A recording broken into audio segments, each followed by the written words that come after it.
Hey there, how you all doing? It's so great to be talking to you. Look at what a beautiful day it is here. Another beautiful sunny day.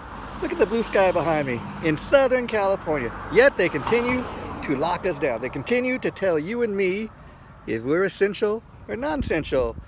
Well, whoever thought that the day would come when they would start calling you essential or non-essential? That's the latest stamp. Now, they say that grocery workers and, of course, politicians, people running the government, they are essentials. Now, I will agree, people working, in the grocery stores, very essential. People working in the hospitals, very, very essential. But, I mean, Joe Biden, the president-elect, this guy who wants you to think he's all about unity and bringing people together. Well, let me tell you, more and more Democratic states, what they continue to do is lock everybody down. They continue to put us all in little groups. They talk about how there's so much racism in the United States. If you're a Donald Trump follower, you're a Republican, or you do not agree with anything the government is doing, you are a racist. They want to stamp that with you.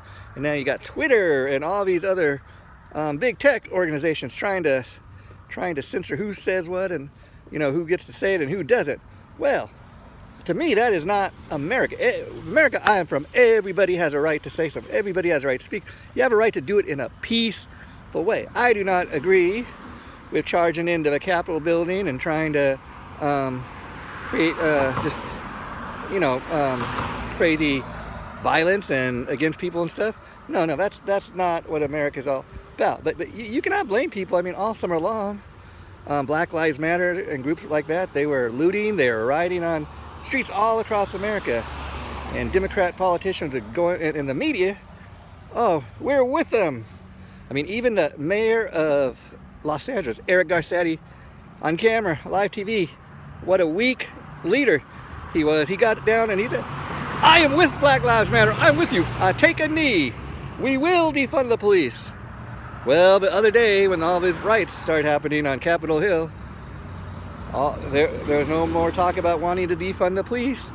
No, all of a sudden they were thanking the police for saving their lives.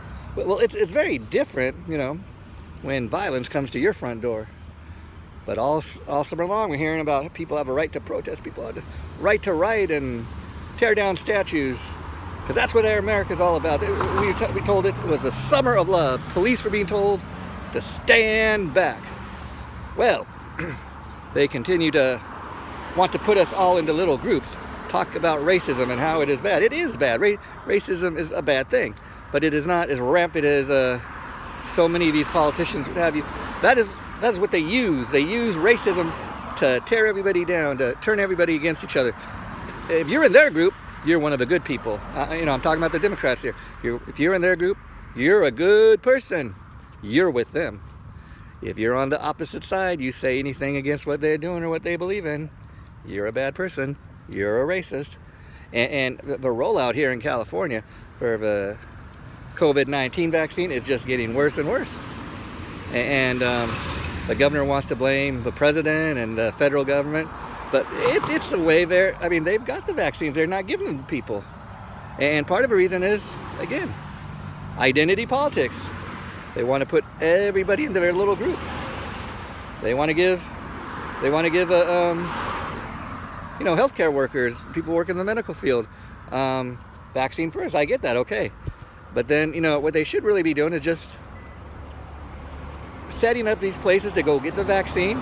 Whoever wants to get it can go get it. It should not matter what group you are in. It should not matter if you're black or white or whatever your race is. They're doing it according to race.